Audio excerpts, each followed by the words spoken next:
सुजना जागो रे, सुजना जागो रे, गुरु सीख सुनावे, परमारथ पथ लागो रे, सुजना जागो रे।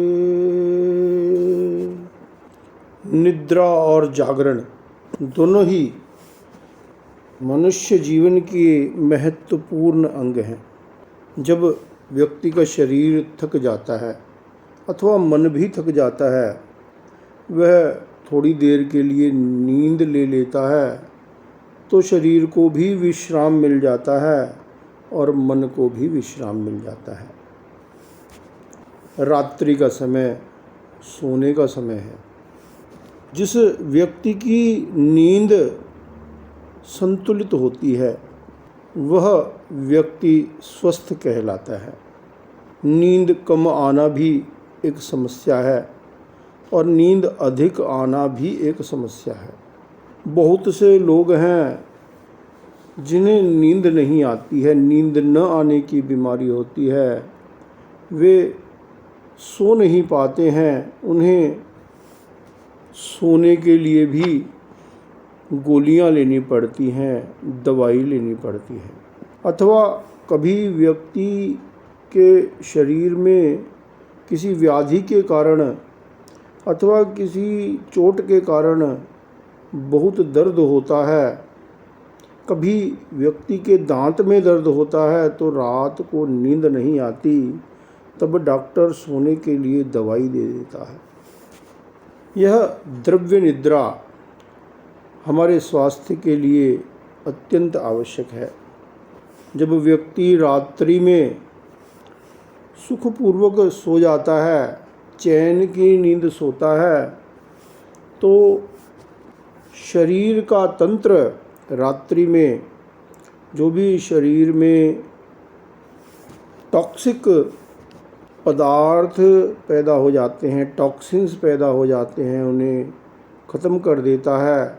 शरीर की मरम्मत हो जाती है, रिपेयर हो जाती है और व्यक्ति जब प्रातः काल उठता है तो वह अत्यंत स्फूर्ति का अनुभव करता है।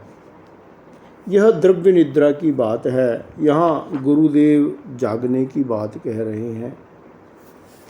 यह भाव निद्रा है, मूर्छा है, मूर्छा से जागने की बात है।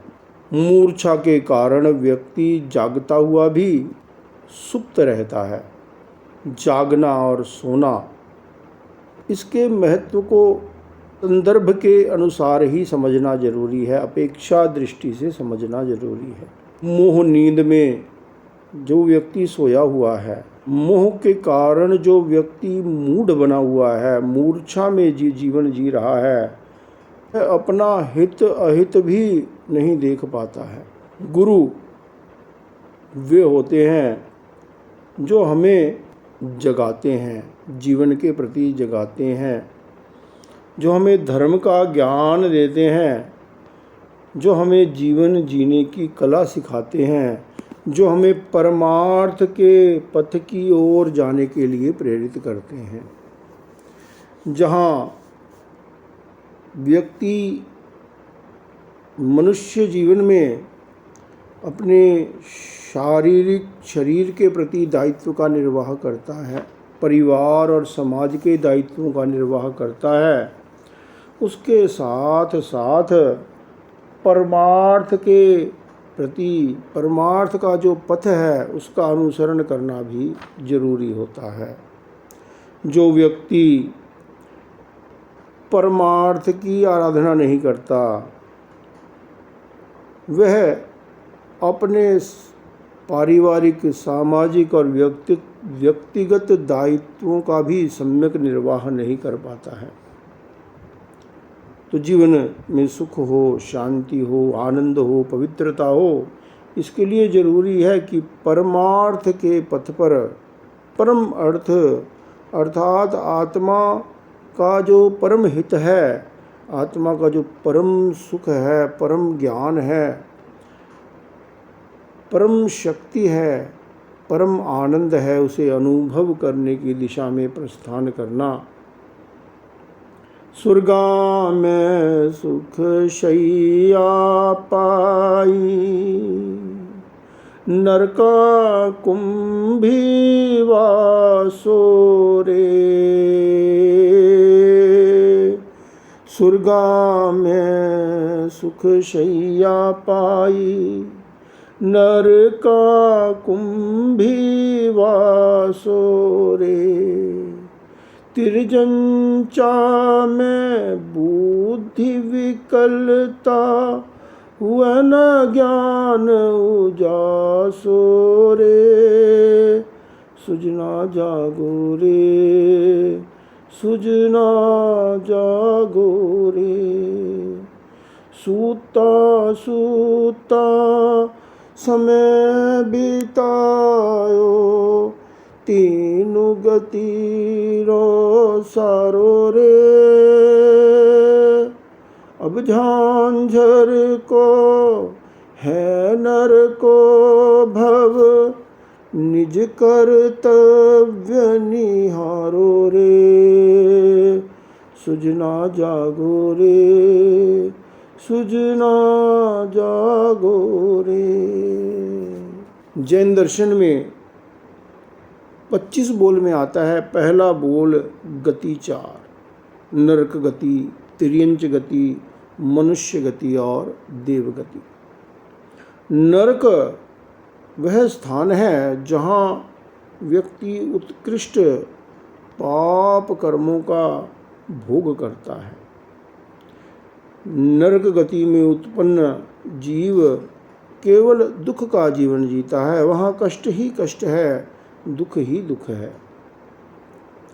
नरकों में रहता हुआ जीव जो है वहाँ पर जागरण का अवसर उपलब्ध नहीं है, क्योंकि जहाँ कष्ट अत्यंत तीव्र होता है और वहाँ गुरुओं का भी सानिध्य प्राप्त नहीं होता, धार्मिक जीवों का सानिध्य भी प्राप्त नहीं होता है। अवधि ज्ञान से संपन्न होते हुए भी जो नरक के जीव हैं वे धर्म की आराधना करने के योग्य नहीं होते हैं। नरक में रहता हुआ जीव धर्म की सम्यक आराधना नहीं कर सकता है। इसी प्रकार से स्वर्गों में जब जीव उत्पन्न होता है, उत्कृष्ट पुण्य को जब व्यक्ति उत्कृष्ट पुण्य का बंधन कर लेता है, उसे भोगने के लिए वह देवगति को प्राप्त होता है।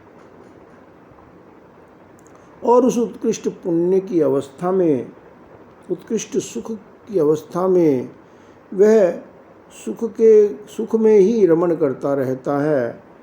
वहाँ पर भी वह विशिष्ट उसकी आत्मा का जागरण होना संभव नहीं है। ये सापेक्ष बात है। कुछ नारकी भी सम्यक दृष्टि होते हैं और कुछ देवता भी सम्यक दृष्टि होते हैं। मिथ्या दृष्टि नारकी और मिथ्या दृष्टि देव भी कुछ भद्र प्रकृति के हो सकते हैं।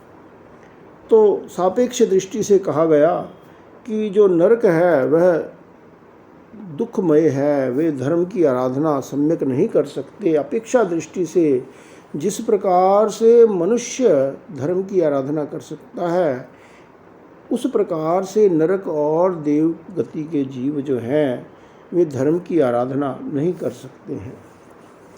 तिर्यंच गति में एकेंद्रिय से चतुरेंद्रिय तक के जीव, उनके तो मन भी नहीं होता, तो मन के अभाव में वे धर्म की आराधना नहीं कर सकते हैं। उनके पास इतना एक विशिष्ट चिंतन नहीं होता। धर्म की आराधना करने के लिए, धर्म की विशिष्ट आराधना करने के लिए व्यक्ति के पास विशिष्ट ज्ञान की क्षमता होनी चाहिए। जो एकेंद्रिय जीव हैं, द्विंद्रिय, त्रिंद्रिय, चतुरिंद्रिय जीव हैं, वे प्रकृष्ट उत्कृष्ट पुण्य का बंधन भी नहीं कर सकते और उत्कृष्ट पाप का बंधन भी नहीं करते हैं, क्योंकि संगी जीव ही उत्कृष्ट रूप से पाप और पुण्य का बंधन करने में सक्षम होता है। उसके बाद जो तिर्यंच पंचेंद्रिय हैं, पशु पक्षी हैं, उनके पास मन होता है, परंतु उनके मन की जो क्षमता है मनुष्य की अपेक्षा नगण्य होती है। वे केवल अपने जीवन यापन के लिए मन का उपयोग करते हैं, परंतु उनके पास ऐसी विशिष्ट क्षमता नहीं होती जैसी मनुष्य के पास मस्तिष्क की क्षमता होती है, जैसे मनुष्य के पास भाषा की क्षमता होती है, जैसी मनुष्य के पास चिंतन की क्षमता होती है, वैसी विशिष्ट क्षमता तिर्यंच गति में नहीं होती है। वे बुद्धि विकल होते हैं। उनके भीतर ज्ञान, आत्मा का ज्ञान प्राप्त करने की विशिष्ट क्षमता नहीं होती। अपवाद रूप से कुछ तिर्यंच भी सम्यक संगीत, तिर्यंच पंचेंद्रिय भी सम्यक दृष्टि हो सकते हैं, कुछ 12 श्रावक भी हो सकते हैं, परंतु सामान्यतः ऐसा नहीं होता है। तो कहा कि तीनों ही गति में यह जीव जो है मूर्छा में ही जीता रहा। कहीं जागरण के साधन उपलब्ध नहीं थे, कहीं परिस्थितियां ऐसी अनुकूल नहीं थी कि व्यक्ति जो है धर्म की आराधना कर सके। यह मनुष्य का जो हमें भव मिला है, यह जागरण का समय है, आत्मा के जागरण का समय है। यह जागरण का समय है कि मनुष्य यह चिंतन करे कि मुझे अपनी आत्मा को पवित्र बनाना है, मुझे शांति का अनुभव करना है, आनंद का अनुभव करना है, सुख का अनुभव करना है। प्रत्येक जीव सुख चाहता है, परंतु मनुष्य के पास विशिष्ट चिंतन है, विशिष्ट चिंतन की शक्ति है। अतः वह अपने मन के द्वारा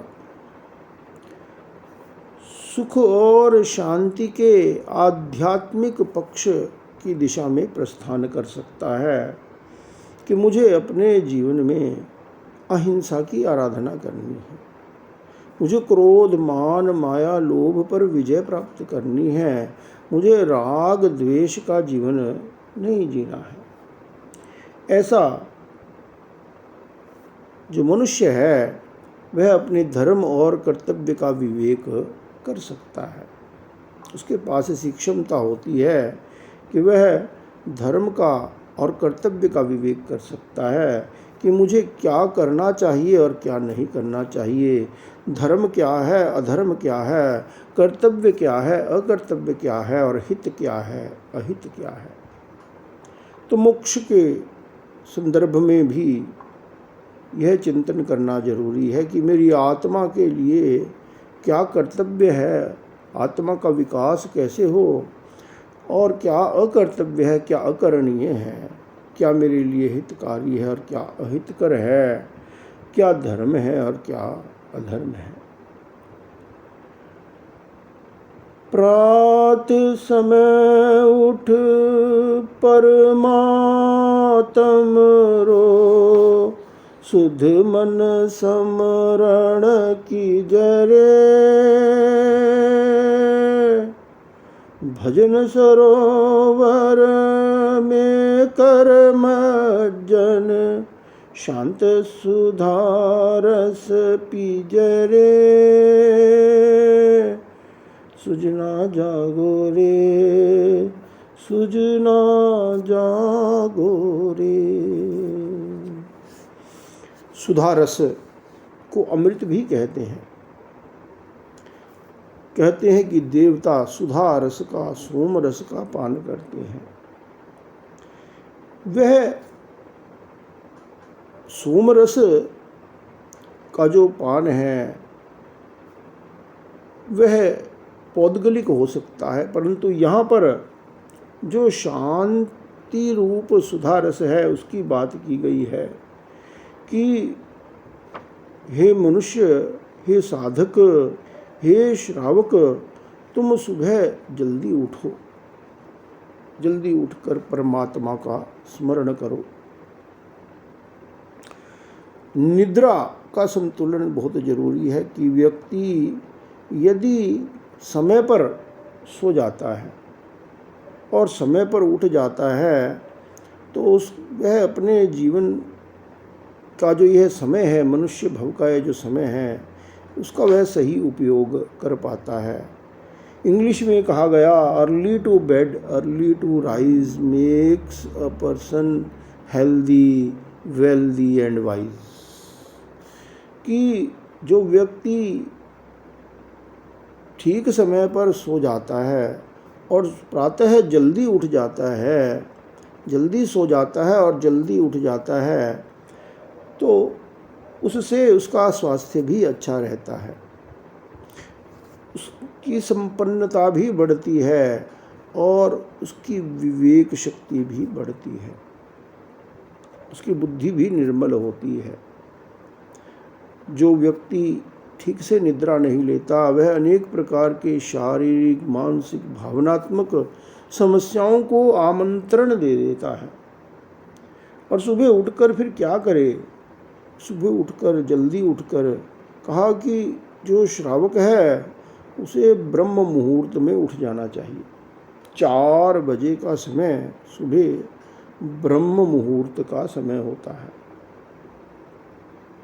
ब्रह्म आत्मा को कहा गया है, तो आत्म रमण का वह समय होता है। उस समय उठकर परमात्मा का, परम आत्मा का, अरहत सिद्ध परमात्मा का ध्यान करना चाहिए, पंच परमेष्ठी का स्मरण करना चाहिए, कुछ जप करना चाहिए, स्वाध्याय करना चाहिए, ध्यान करना चाहिए, अपने मन को धर्म की भावनाओं से भावित करना चाहिए, शुद्ध मन से भगवान का स्मरण करें। अथवा यह कह सकते हैं कि जब भगवान का स्मरण करता है व्यक्ति, जप करता है, स्वाध्याय करता है, उससे मन जो है वह पवित्र बन जाता है। जब व्यक्ति प्रातःकाल उठता है तो शरीर का स्नान करता है, जिससे शरीर स्वच्छ हो जाता है। परंतु मन का स्नान, मन पवित्र तब बनता है जब मन का स्नान किया जाता है। तो यह तप, जप, भजन, स्वाध्याय, ध्यान आदि में के सरोवर में जो स्नान करता है तो उससे आत्मा को शांति प्राप्त होती है। कहा कि जहाँ पवित्रता होती है वहीं शांति होती है, और जहाँ शांति होती है वहीं सुख होता है। हमें वही शांति काम्य है जो पवित्रता से उत्पन्न होती है, वही सुख और आनंद काम्य है जिसके साथ शांति और पवित्रता जुड़े हुए हैं। सद्गुरुआरी उपासना में पल पल सफल मनावो रे, सत्संगत सब गुण रो साधन, उत्तम जन अपनावो रे, सुजना जागो रे, सुजना जागो रे। कि गुरुओं की उपासना करे, साधक जो है वह गुरुओं की उपासना करे। जो देव गुरु धर्म की उपासना करता है उससे जीवन जो है वह सफल बन जाता है। कहा गया, धम्मम च कुणमाणस सफला जंती रायो। जो धर्म में व्यक्ति रमण करता है उसकी रात्रियां अर्थात उसके जो समय है वह सफल हो जाता है, और जो अधर्म में रमण करता है उसकी वे रात्रियां विफल हो जाती हैं, उसका जीवन व्यर्थ हो जाता है। वह यह अनमोल मनुष्य जीवन को व्यर्थ ही गवा देता है। ये अवसर है, आत्मा के कल्याण का अवसर है, यह जागरण का अवसर है। तो गुरुओं की उपासना, जब गुरुओं के सानिध्य में होते हैं तो उनके दर्शन करना, उनके प्रवचन सुनना, उनके सानिध्य में बैठकर स्वाध्याय ध्यान आदि करना, उनको आध्यात्मिक सहयोग प्रदान करना, उनसे आध्यात्मिक सहयोग लेना, तो इस प्रकार से गुरुओं की उपासना जो करते हैं वे धन्य होते हैं। परंतु यदि कोई गुरु का प्रत्यक्ष सानिध्य नहीं भी प्राप्त है तो व्यक्ति सामायिक में गुरुओं को वंदन करता है। गुरुओं के प्रवचन आज व्यक्ति घर बैठे बैठे इंटरनेट के माध्यम से, टीवी के माध्यम से घर बैठे बैठे गुरुओं के प्रवचन सुन सकता है। आज का प्रवचन भी सुन सकता है और अतीत के प्रवचन भी सुन सकता है, लाइव टेलीकास्ट भी देख सकता है, गुरुओं के दर्शन भी ऐसे कर सकता है जैसे प्रत्यक्ष गुरु सामने बैठे हों। यह वर्तमान विज्ञान का एक बहुत बड़ा अवदान है। तो कहा, गुरुओं की उपासना में अपने जीवन को सफल बनाए, पल पल क्षण क्षण को सफल बनाए। सत्संगत सब गुण रो साधन, साधन उत्तम जन अपनाओ। कि सत्संग जो है वह कल्याण करने वाला होता है। संगत का बड़ा असर होता है। गलत संगत से गलत संस्कार जीवन में, गलत संस्कारों का वपन हो सकता है, गलत संस्कारों का निर्माण हो सकता है। और अच्छी संगत होती है जहाँ साधु संतों की संगत होती है, जहाँ व्यक्ति शास्त्रों के साथ समय बिताता है, जहाँ व्यक्ति सामूहिक रूप से या एकांत रूप से जप आदि में, भजन आदि में अपने समय को लगाता है, वह सत्संग कर रहा है। जब हमारा चिंतन अच्छा होता है तो हम सत्संग में होते हैं, और जब हमारा चिंतन, हमारी वाणी, हमारा व्यवहार नहीं होता, अच्छा नहीं होता है, तो हम कुसंग में होते हैं। तो सत्संग सभी सुखों का साधन है। सभी प्रकार के जो सुख हैं उनका साधन है सत्संग। उससे गुणों की वृद्धि होती है। जब व्यक्ति अच्छे सज्जन व्यक्तियों की संगत करता है, साधु साध्वियों की संगत करता है, वहाँ त्याग की प्रेरणा मिलती है, संयम की प्रेरणा मिलती है, तप की प्रेरणा मिलती है। जब व्यक्ति भोगियों को देखता है तो भोग की इच्छा उत्पन्न होती है, और त्यागियों की संगत करता है तो त्याग की भावना पैदा होती है। तो जो सत्संग करता है, उत्तम श्रेष्ठ जनों को इसकी संगत करता है, वह श्रेष्ठ बन जाता है, उत्तम बन जाता है।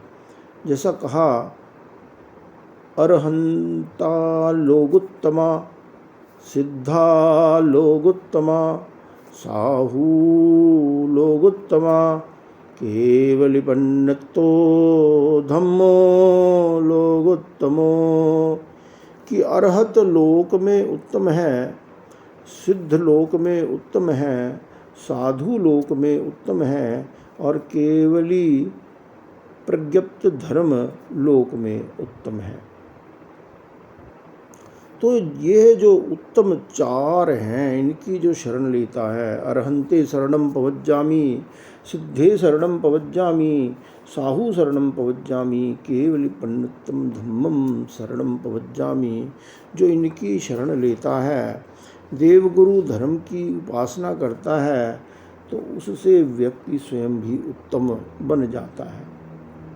कुटिल क्रोध मद मोह लोभ में मत जीवन उलझावो रे,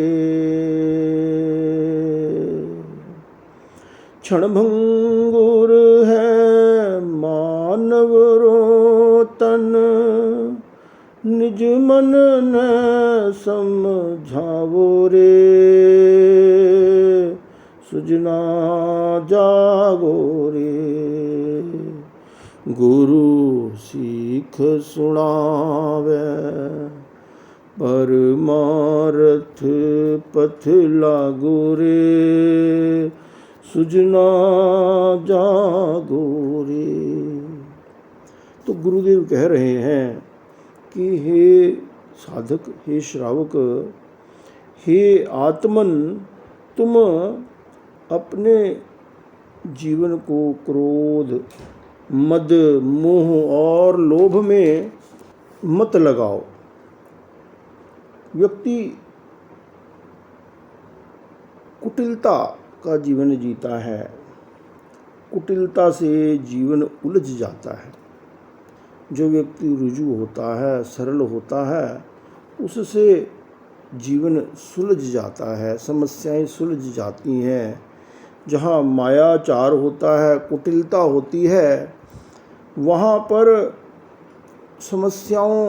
नई नई समस्याएं पैदा होती हैं और व्यक्ति समस्याओं में उलझ जाता है। वहाँ संबंध भी उलझ जाते हैं, वहाँ परिस्थितियाँ भी भयंकर हो जाती हैं। तो व्यक्ति कुटिलता में, मायाचार में अपने जीवन को न उलझाओ। हे आत्मन, तुम क्रोध मत करो। किसी के प्रति भी, किसी परिस्थिति के प्रति, किसी व्यक्ति के प्रति भी क्रोध मत करो। क्षमा की आराधना करो। किसी से गलती हो जाए तो उसे क्षमा कर दो। कोई तुम्हारा अहित भी कर दे तो तुम उसे क्षमा कर दो, क्रोध मत करो। क्रोध बड़ो दुर्गुण दुनिया में, घट घट में बस नारो। जिस घट में नहीं क्रोध निवासी, वो नर जगत सितारो। तो क्रोध मत करो और माया मत करो। क्रोध करने के भी अनेक कारण हो सकते हैं, माया करने के भी अनेक कारण हो सकते हैं। कोई भी कारण हो, पर क्रोध, मान, माया, लोभ जो हैं, इनके कारण हमारा जो जीवन है वह नरक बन जाता है। ये कहा गया कि यह क्रोध, मान, माया, लोभ यही नरक है।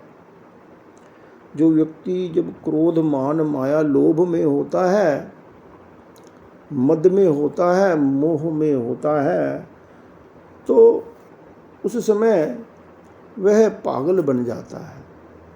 उसे अपना भान नहीं रहता है, उसकी विवेक चेतना लुप्त हो जाती है। वह एक प्रकार से कभी कभी राक्षस भी बन जाता है।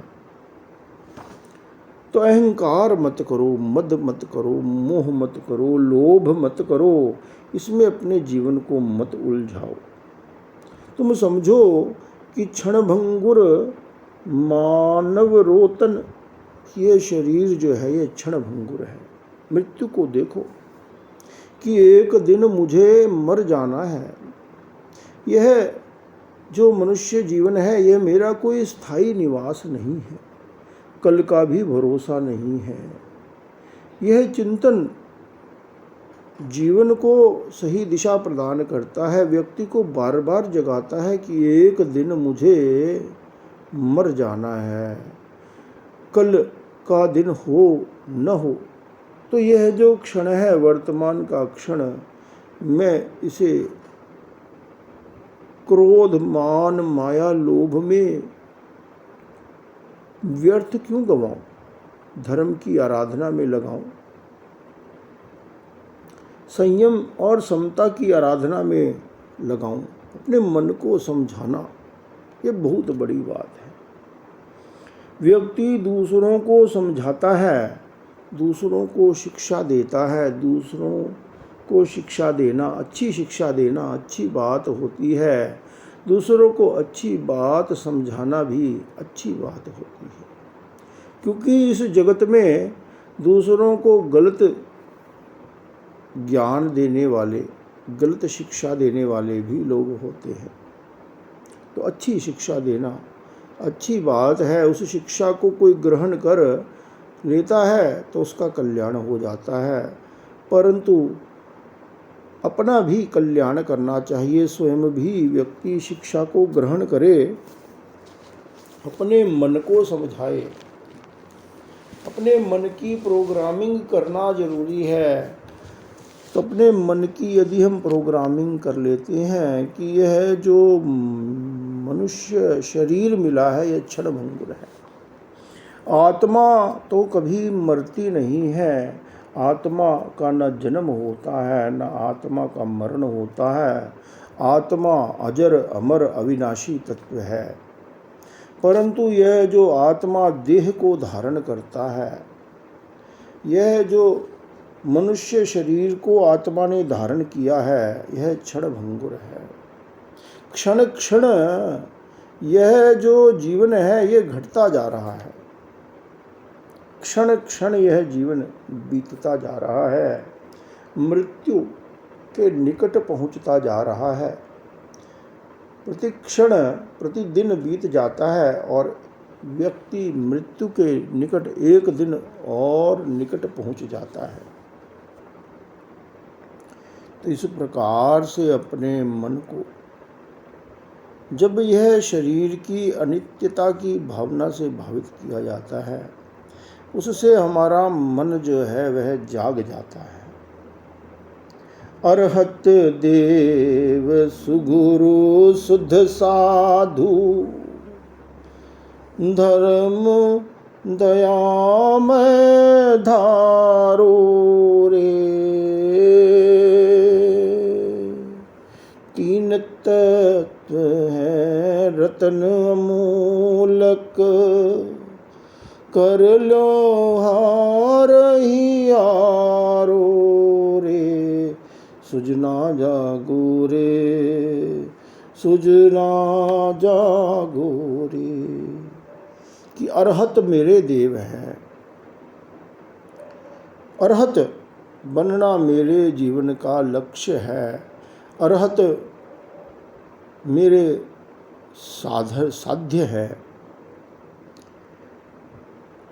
अरहत बनना मेरे जीवन का लक्ष्य है। उसके लिए मैं अरहतों की शरण लेता हूँ, अरहतों का स्मरण करता हूँ। अरहतों द्वारा उपदिष्ट जिन मार्ग, अरहतों द्वारा उपदिष्ट यह अनुव्रत के मार्ग, संयम के मार्ग, संयम के पथ पर आगे बढ़ता हूँ। तो अरहत मेरे देव हैं।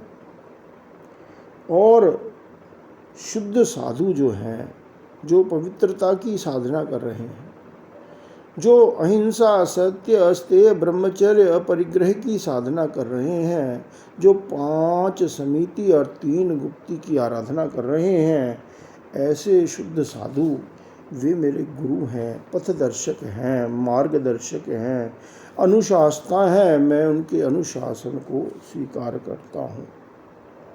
और यह जो धर्म मुझे प्राप्त हुआ है, दयामय धर्म, दया धर्म का मूल है और पाप मूल अभिमान।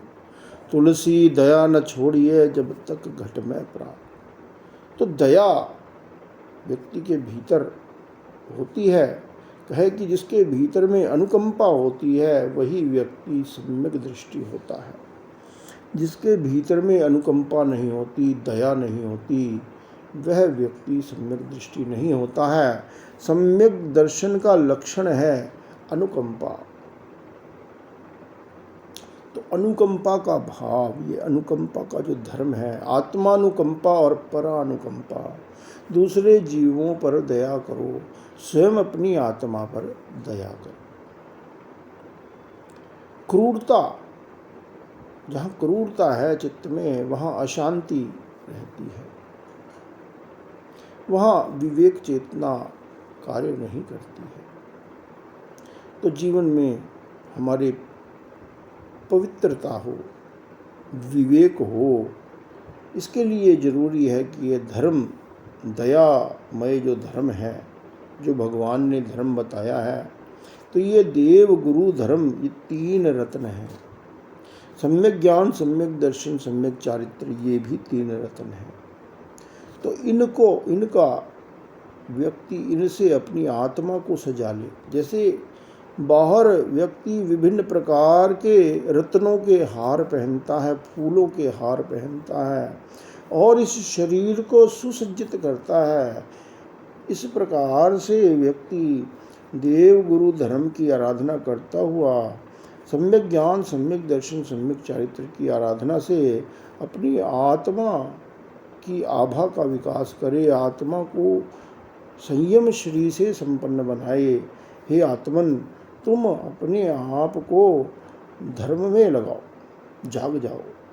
5 महाव्रत वा 12 व्रत समकित युत स्वीकारो रे। तारण तरण शरण ले तुलसी,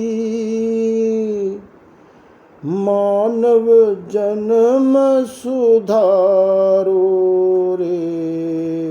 सुजना जागो रे, सुजना जागो रे, गुरु सिख सुनावे, परमार्थ पथ लागो रे, सुजना जागो रे।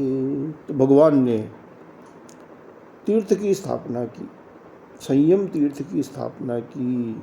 उसके 2 रूप हैं, 5 महाव्रत या फिर 12 श्रावक के 12 अनुव्रत। सम्यक्त्व के बिना, जिसके सम्यक्त्व नहीं होता उसके व्रत नहीं होता, सम्यक्त्व के ही व्रत होता है। तो चाहे कोई अनुव्रत की आराधना करता है, चाहे कोई महाव्रत की आराधना करता है, सबसे पहले जीवन में सम्यक दर्शन आना जरूरी है। तो सम्यक्त्व के साथ जो व्यक्ति व्रत की आराधना करता है, सम्यक दर्शन के साथ कि मुझे अपनी आत्मा का कल्याण करना है, आश्रव जो है वह भव का हेतु है और संबर और निर्जरा मोक्ष का हेतु है, बंधन का कारण है आश्रव। और आश्रव में भी जो अशुभ आश्रव है वह बंधन का हेतु है। मिथ्यात्व, अविरति, अव्रत, प्रमाद, कषाय और अशुभ योग, यह बंधन है, यह बंधन का हेतु भी है। और संबर और निर्जरा यह मोक्ष का हेतु है। पुण्य और पाप कृतकर्णी के परिणाम है। शुभ करनी करता है व्यक्ति, शुभ योग में वर्तन करता है, उसका परिणाम शुभ होता है, शुभ भविष्य का निर्माण होता है, जीवन में अनुकूलता प्राप्त होती है। और व्यक्ति अशुभ योग में वर्तन करता है, क्रोध, मान, माया, लोभ का सेवन करता है, असंयम का जीवन जीता है, उससे अशुभ कर्म का अर्जन होता है, पाप कर्म का अर्जन होता है, दुखद भविष्य का निर्माण होता है, जीवन में प्रतिकूलता, विघ्न, बाधा, समस्याओं का आमंत्रण हो जाता है, आगमन हो जाता है। यह सम्यक दर्शन जीव प्राप्त करे कि मोक्ष मेरा लक्ष्य है, यह जन्म मरण की जो परंपरा है इससे मुक्त होकर मुझे आत्मा के शुद्ध स्वरूप, उस मोक्ष स्वरूप को प्राप्त करना है। मुझे संबर और निर्जरा की साधना करनी है, आराधना करनी है। इस प्रकार सम्यक दर्शन के साथ वह मिथ्यात्व आश्रव का निरोध कर सम्यक दर्शन को प्राप्त कर लेता है। फिर वह अव्रत आश्रव का निरोध करता है। अत्याग भाव को छोड़कर त्याग के पथ पर, संयम के पथ पर आगे बढ़ता है। असंयम से विरमण कर लेता है और संयम में रमण करने लग जाता है। असंयम से विरमण कर संयम में रमण करता हुआ 12 व्रतों की आराधना करता है। श्रावक के अथवा साधु के 5 महाव्रतों की आराधना करता है तो वह अपने जीवन का कल्याण कर लेता है, मनुष्य जन्म उसका सार्थक हो जाता है। ऐसा यह उपदेश आचार्य श्री तुलसी के द्वारा प्राप्त है। कहते हैं कि तारण तरण की शरण लो। जो स्वयं भी मोक्ष के मार्ग पर चल रहा है अथवा मोक्ष को प्राप्त कर चुका है, उसकी शरण लो, वही शरण लेने योग्य है। अरहंते शरणम पवज्जामि, सिद्धे शरणम पवज्जामि, साहु शरणम पवज्जामि, केवलिपन्नतम धम्मम शरणम पवज्जामि। तो तारण तरण की शरण लेने का अर्थ है कि हम अपने मन का संयम करें। असंयम में जो मन रमण कर रहा था वहाँ से उसका विरमण कर ले। जब जब मन क्रोध में जाए, जब जब मन दुख चिंता तनाव में जाए, वहाँ से विरमण कर हम अपने मन को सम्यक दर्शन, अपने दृष्टिकोण को सम्यक बनाए और मन को संयम के पथ पर आगे ले जाएं, क्षमा के पथ पर, मैत्री करुणा के पथ पर आगे ले जाएं, ज्ञान चेतना में रहने का अभ्यास करें, समता भाव में रहने का अभ्यास करें। जब जब मन वासना, काम वासना में चला जाए, जब जब मन विषयों की लालसा में जाए, जब जब चित्त, हमारी चेतना विषयों में आसक्त हो, काम वासना में आसक्त हो, तब तब हम वहाँ से विरमण कर संयम के पथ पर आत्मा का रमण करें, आत्मा में रमण करें, आत्मा के शुद्ध स्वरूप में रमण करें, उस विकार भाव का से विरमण कर दें।